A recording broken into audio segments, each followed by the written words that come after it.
Welcome to the Life Self-Mastery Podcast, where we bring in entrepreneurs who have created online businesses and improved their lifestyles. Here's your host, Rohit Malhotra.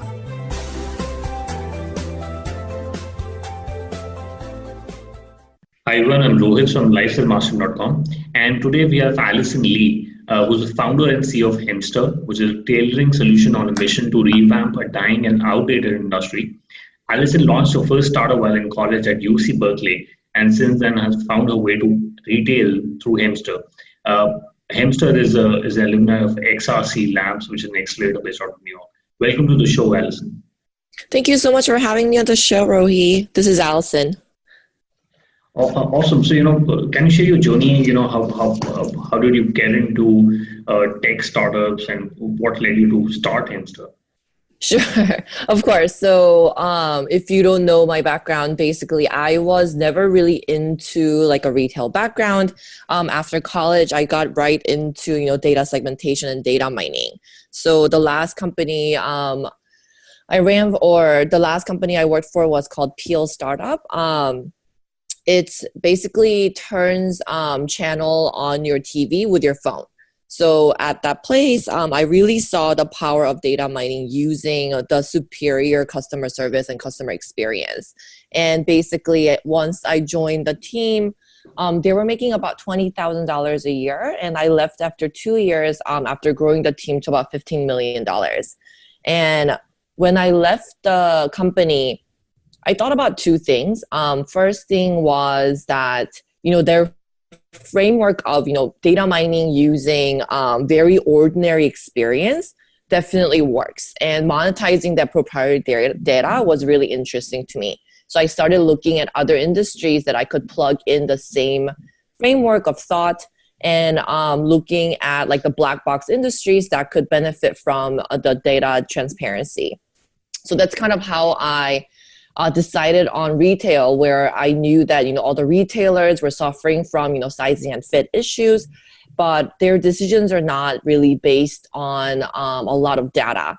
So if you look at how, even the biggest brands, like somebody like Gap or Banana Republic, how they develop their sizes right now in US is they choose a real person who represents their medium.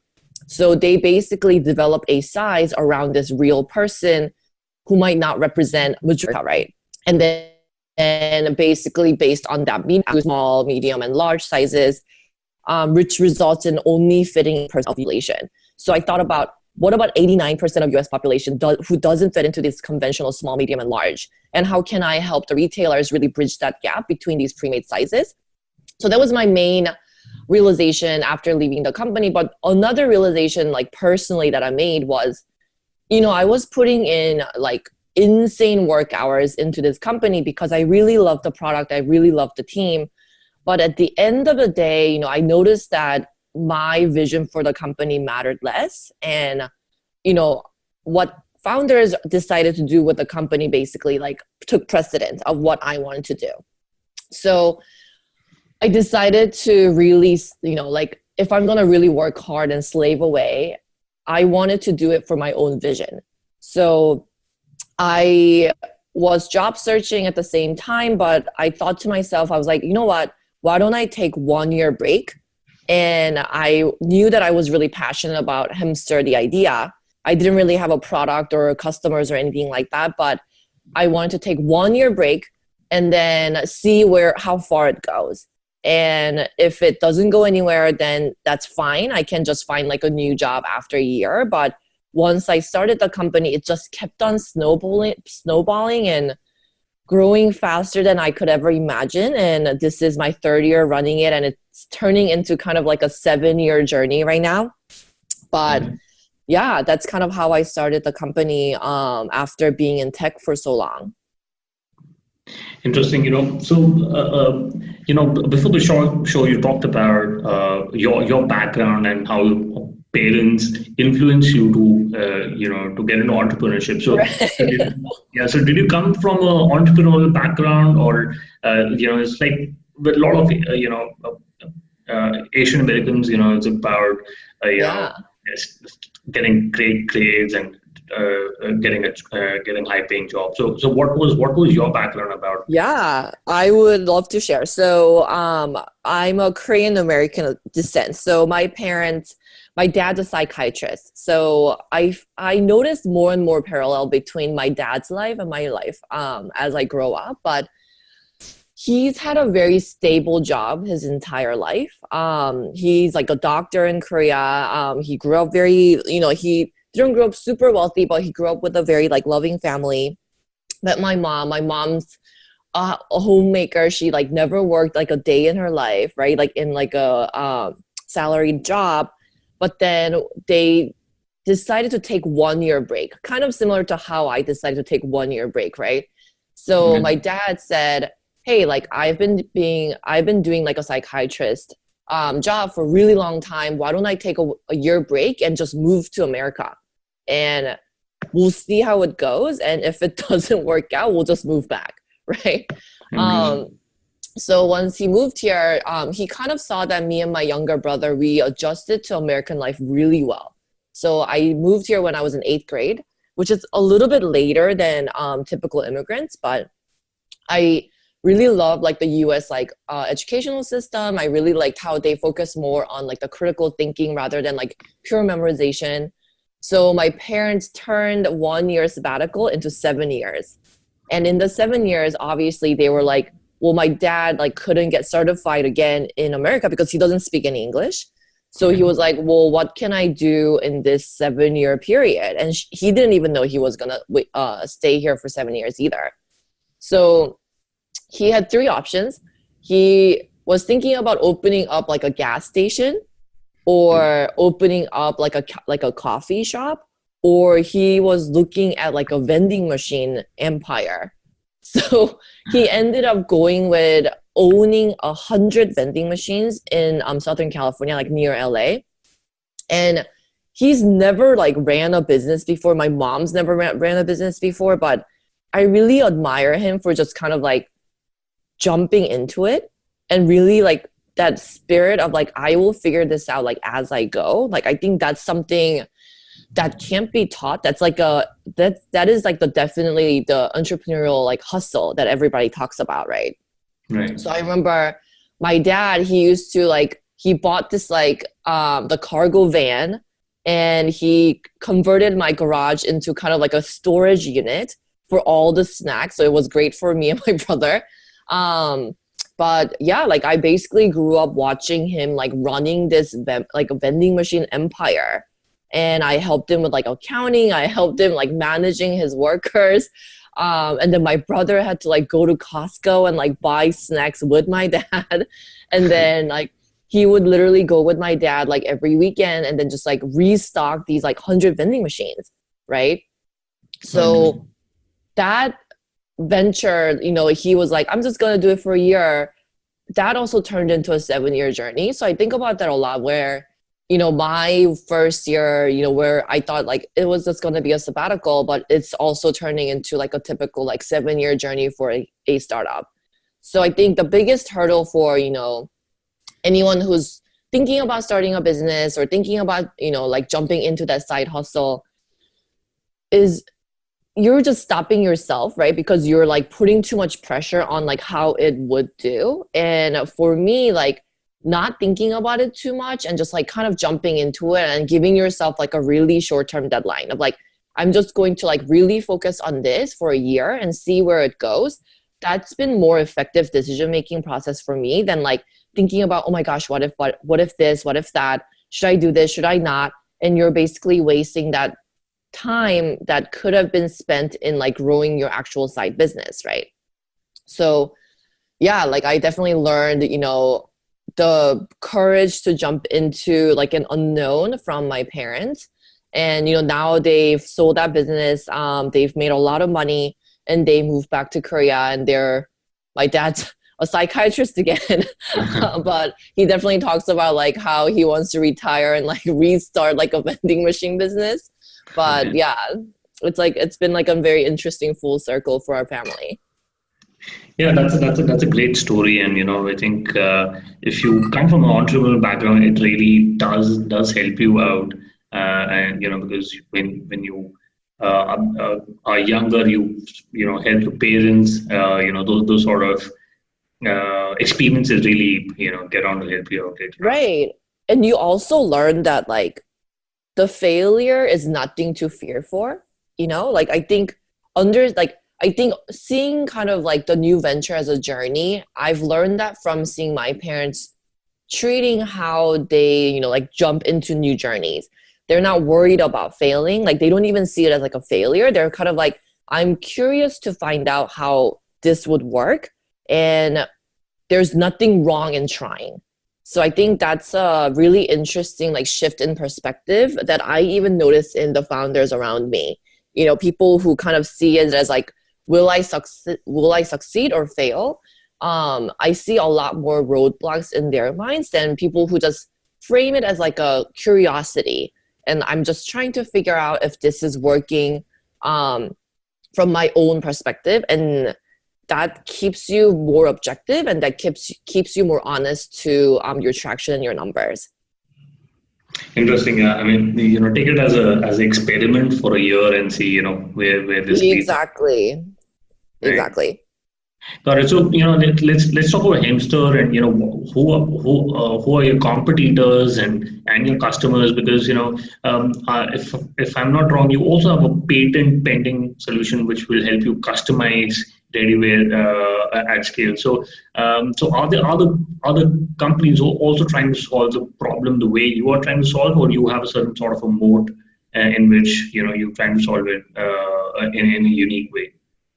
Yeah, no, that's a great question. So just to, zoom back a little bit, basically what Hemster does is we offer modernized tailoring solutions to real estate properties and retailers. So what we've done is, traditionally, if you think about tailoring services, you kind of have to, travel to like a dingier shop where, they might not really, speak English, or they might not really care about customer service, but you're buying these really high-end pieces, let's say from like even Michael Kors or True Religion jeans. You're paying like $300 for these garments, but you're taking them to like an inconsistent experience.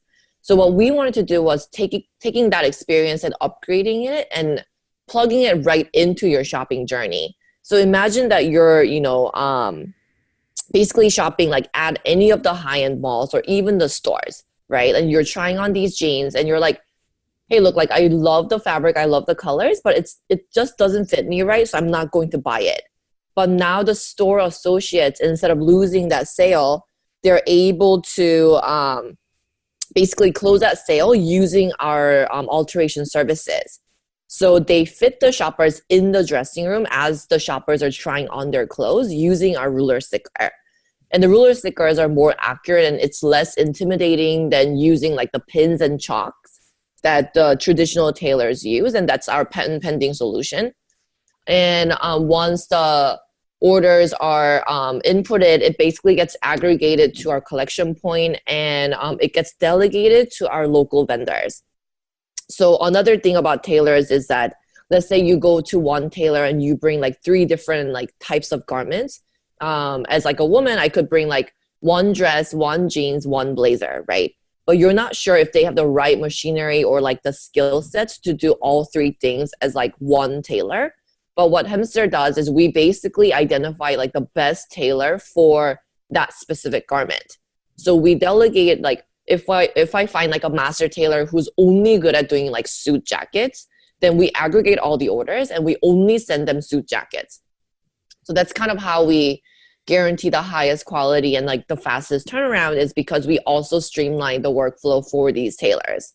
So we've partnered with, the biggest mall operators in US, and these are the guys who are like Westfield, Simon, GGP, Macerich, Tubman, and altogether they own about 500 grade A malls in US. So we can basically set up shop at any of these 500 mall locations.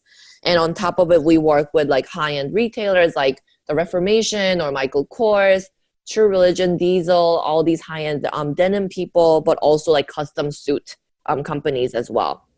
So basically we're plugging in alteration services at what was what was previously inaccessible by individual shoppers. Got it. So when you talk about your customers like this, Zara, Michael Kors, whatever. So are these do you have some exclusive contracts with them? A year-long contract, or are they when you talk about your revenue, so how much of these high-end retail operations like Zara and others contribute to your overall revenue? Yeah, so overall, so we have two main forks. We have like the retail side, and then we have like the residential side. It's about 50-50 right now. We're both growing on both forks very aggressively, but we're launching about 7 more malls across nation this quarter. And then on top of it, you asked about the retailers. So we have about 30 stores that we work with right now, and from there, we have a vendor contract if we are just purely doing alterations. But if we want to do something more like data passback or like the data integrations, then we have something more exclusive and more integrated contract with these retailers. Okay, and so I want to talk about some of the numbers for Hemster. So what are the average order value, and what are the revenue numbers you're doing MRR per month? Currently we're live in 3 markets. So across 3 markets, we just passed our $50,000 monthly revenue, and then we just launched our 4th and biggest market, which is New York City. So with the New York City and also with Q4, we think we're going to reach about $150,000 in monthly revenue by end of this year. And I think you also asked like the average order value. So for the retailer side, where you're getting fitted in the dressing rooms, we have about $25 in average order value. But when you move into the residential side, when we are doing like in-home fittings and the in-person alterations, the average order value jumps up to about $175. Oh, okay, got it. And so how many customers and retail customers do you have, and what was the acquisition strategy that you had adopted to reach that sort of users as of now? Yeah, so our distribution channel our user acquisition channel is really B2B2C, meaning that we partner up with our partners, the retail partners or like the real estate partners who are basically distributing our services to their tenants or shoppers. So from there, we see about 5,000 end users across 3 markets right now. And we are basically like acquiring users like through building more partnerships, like building more national partnerships. The latest partner we have is like the DVF, which is like a really high-end women's wear. And we have like a national partnership with them where they would start using Hemster service across all of their stores in the United States. And someone like Net-a-Porter or Mr. Porter, who is also a very high-end like e-commerce platform where they have a lot of like active shoppers. They're also launching our service exclusively to their VIP customers. So through these partnerships, basically we're acquiring users at no cost to us. Got it. And for investors, what sort of returns and exit strategy can they look at if they invest into Hemster? Yeah, that's a great question. So, I mean, we as a company right now, we're growing 200% quarter over quarter, which is about 30 to 40% month over month growth. And that indicates that we are a venture-worthy startup. And once you are hitting this traction with our, full pipeline, we're basically on pace to hit like $10 million like monthly or annual revenue by end of next year. So as an early investor, basically you're betting on, each startups to make sure that you're growing explosively, year over year. And we are charting to grow about like 20 to 30 times from this year to next year, which means that your return is also 20 to 30 times. So as an early investor, that's like the early signal that you're looking for. And on top of it, like we We as a company, we really focus on being a sustainable business rather than, one of those like hype companies where, it's more in the future. We want to solve the real problem now. So as a tailoring solution, we are seeing the early results from the retailers now, and we're able to grow really quickly through these partnerships and hopefully deliver even bigger growth as we are exploring tech options and data options with these early partners. Okay, and you have raised a certain amount from crowdfunding platform like Republic, and you've also raised some angel funding. Would you like to talk more about the funding and for what use are you going to use this money for? Yeah, so great question. So on the crowdfunding platform, which is Republic, we raised total about $170,000 so far. We have still like 2 months to go, and our main like marketing push is still yet to come. So we're hoping to close closer to $250,000 to $300,000 on that platform. And additionally, we closed about $500K from the strategic angels, and we try to be very like picky about exactly what kind of strategic angels that we would invite to join our cap table, because we wanted to make sure that each investor can really add value in terms of like our growth and traction, right? So a couple people to give you some examples. So we have like a managing partner from SunTrust, which is like the stock analyst equity firm. And then the managing partner basically covers all of shopping centers. So he has a really good relationship with the shopping mall owners and operators. So he's able to make that strategic introductions and connections to the right decision makers, right?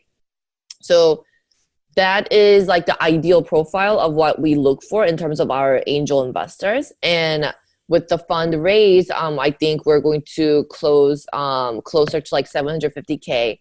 It's going to basically fund us through our next expansion efforts. So right now we're alive in 4 markets, but we want to cover at least top 20 cities in America by end of Q2 next year. So we're basically going through a very aggressive like expansion plan. So that's mainly where the fund will go. And on top of it, we are basically overhauling some of our products to really streamline and make the launch efforts even more efficient. So that's also another area that we're putting our resources behind. Got it. And you're part of the XRC Labs, which looks like an accelerator for retail tech startups. So can you elaborate more about it, and has somebody from the accelerator joined the board? How someone from XRC could join my board? No. Do they invest into your startup, and does somebody from the accelerator join the board of your startup, or are they very passive, investors who handle you at the time of the period you spend time with them?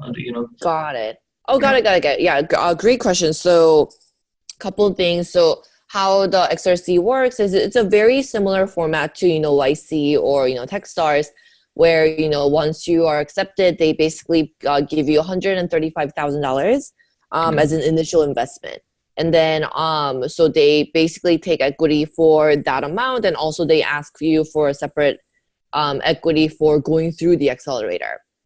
And you basically go through 14 weeks of very intense like coaching from their mentor network, but also from their founders, and you learn anything and everything from like the branding and growth strategy and financing, and you basically leverage their network to really grow your traction and launching new pilots, right? So that's like kind of like a 3 months boot camp as like a startup founder to go through. And after you graduate, you get exposed to a lot of like different investors who are interested in the retail industry. So they invite a bunch of like VCs and also angel investors to their VC preview day.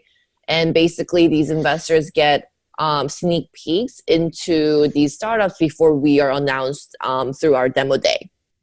So a lot of the companies raise their first round through that. And after that, it's the bootcamp series is over. But I mean, obviously, you can still continue to leverage their network as any way you see fit. And also, you know, like the founders and also like the team stays very active, and they will continue to invite you to like the right event and, you know, connect you to the right people and the right company or target retailers. So yeah, they're very active in helping you grow because they're incentivized to help you grow as quickly as possible. Got it. And you know, how much did your experience at Peel help you to, you know, really grow the company? Because I didn't talk about, you know, how did that you grew the company from $20,000 to $15 million. So any growth hacking strategies, you know, which would help listeners learn about your experience there at Peel? Yeah, that's a great question. So at Peel, what I really learned was how to grow a sales team from scratch to about, I think by the time I left, we had about 10 people on Salesforce. So just like really learning about like what kind of product to monetize and how to check for like the early product market fit. And once you see that, you know, there are customers out there who wants that product, like how do you scale it up from your internal team side to make sure you're supporting that demand and volume coming through your sales efforts, right? So those three things, I think every founder should know how to sell, because in the early days, you're the only sales force like that your company will have, right? So like me being able to sell to really anyone and understanding like what are the early signals that I should be looking for to make sure that the product has a market. I think that's probably the biggest thing I learned from Peel. The growth hacking part, it came more later when I was actually exploring all different like partnerships to grow my B2B side with Hemster. But at Peel, it was purely kind of like a sales cycle that I really got a lot of exposure to and learned a lot within that company. Got it. And so let's quickly do the top three. What's your favorite business book?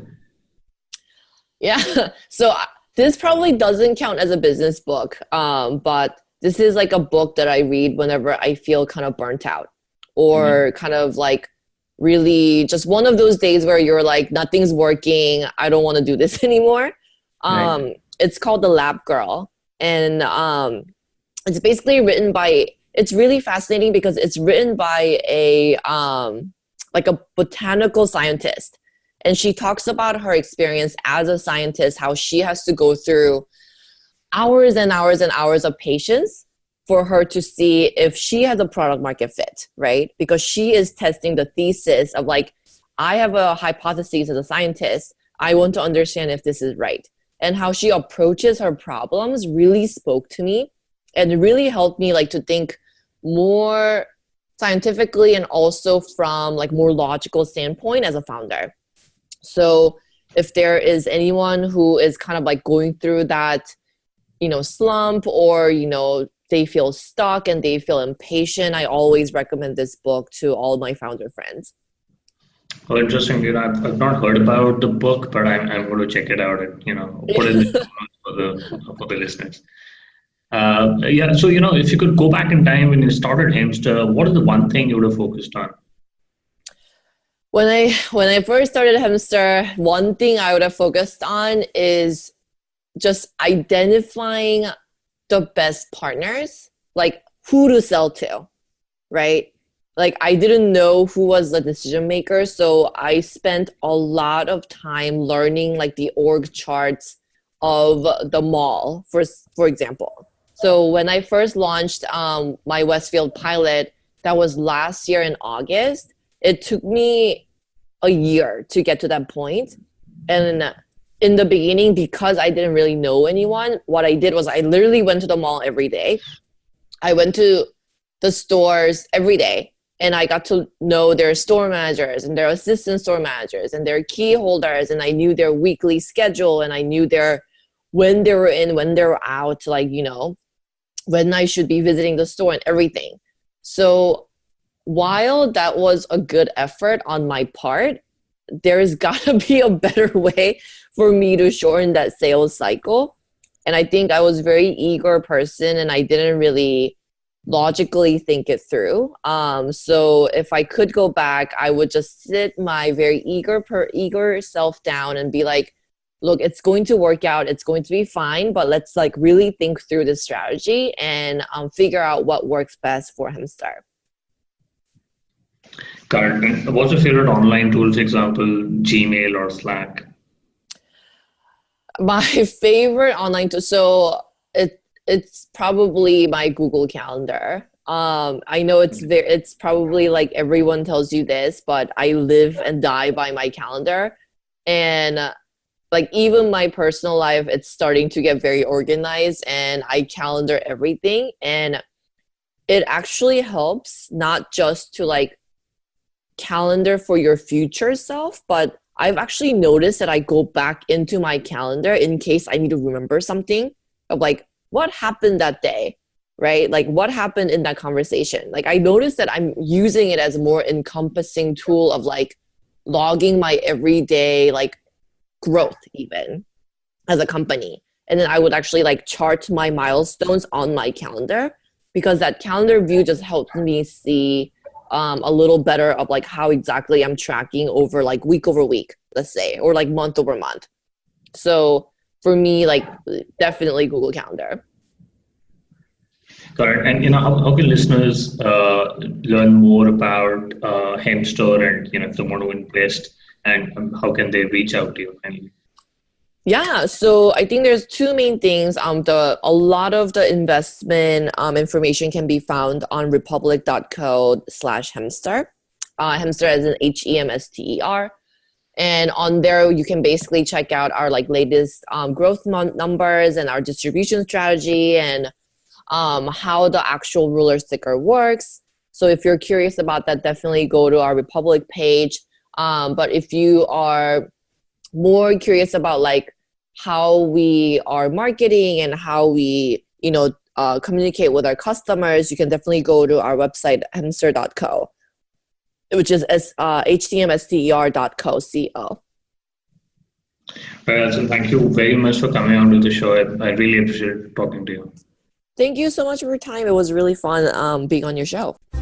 Thanks for listening to the Life Self-Mastery podcast, where we teach you how to start and grow your online business. For more information, visit Rohit's blog at www.lifeselfmastery.com.